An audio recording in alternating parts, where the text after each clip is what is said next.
सिन्धुपाल्चोक जिल्ला चौतारा सागाचोक गढी नगरपालिका वडा नम्बर 5 मा चाहिँ ट्रेनिङ भइरहेको छ। आगो लागि हुँदा कसरी नियन्त्रणमा लिने भनेर चाहिँ जिल्ला अस्पतालमा हेर्न सकिन्छ साथीहरू।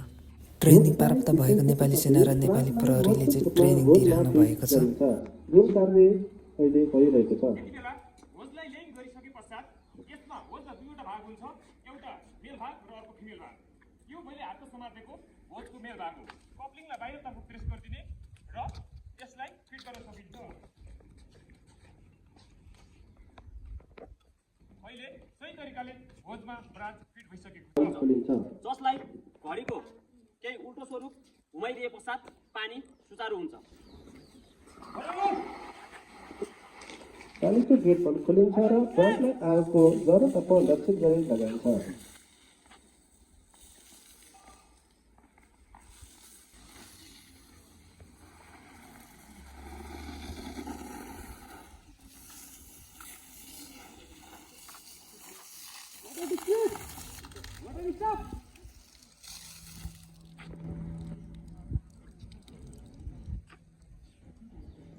फायर हाइड्रान्टबाट आगो लागेको स्थान नजिकै छ र एउटा होस पाइपले पनि सकिन्छ, जुन जडान जाँदै गरेको दृश्य देख्न सकिन्छ।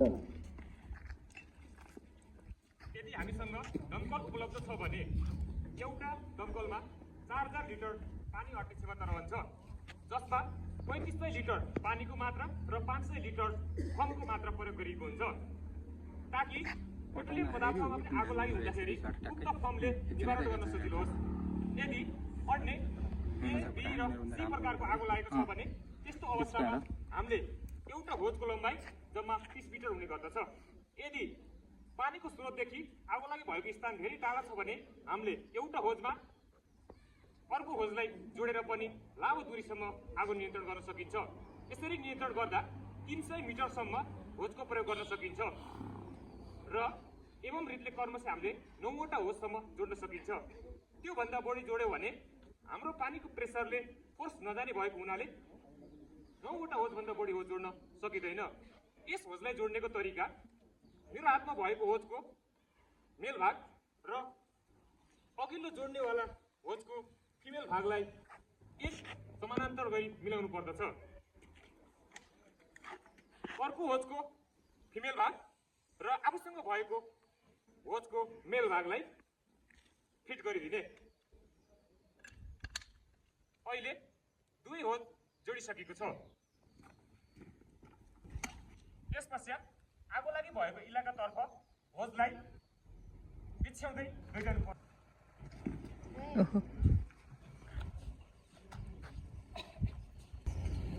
यसै गरी एवं रीतिले बाँकी अन्य होजहरूलाई पनि जोडेर हामीले आगो लागि भएको इलाकासम्म पुर्याई आगोलाई नियन्त्रण गर्न सकिन्छ।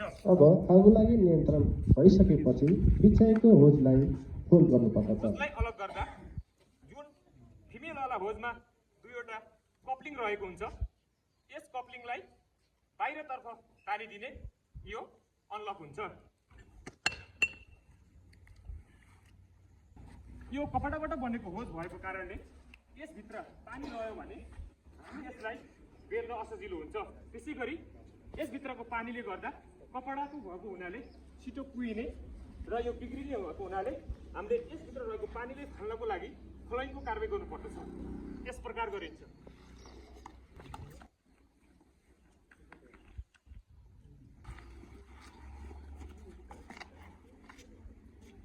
यति गरिसके पश्चात होजलाई केही मात्रामा आफूभन्दा अगाडि रोल गरिदिने। यति रोल गरिसके पश्चात छिटो छरितो कारवाही गर्नको लागि होजलाई सक्दो छिटो अगाडि जमिनमा रोल गर्दै लैजान सकिन्छ।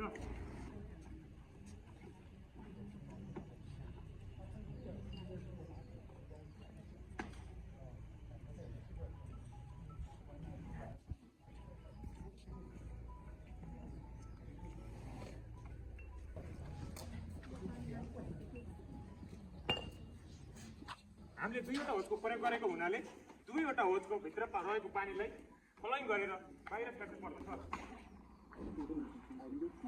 यो हस्पिटल बाहिर रहेको फायर हाइड्रान्टबाट आगोलाई नियन्त्रण गर्ने तरिका। आगो चारैतर्फ फैलिएको हुन्छ, त्यही कारणले हामीले यो दायाँ बायाँ गरी हामीले यसलाई फायर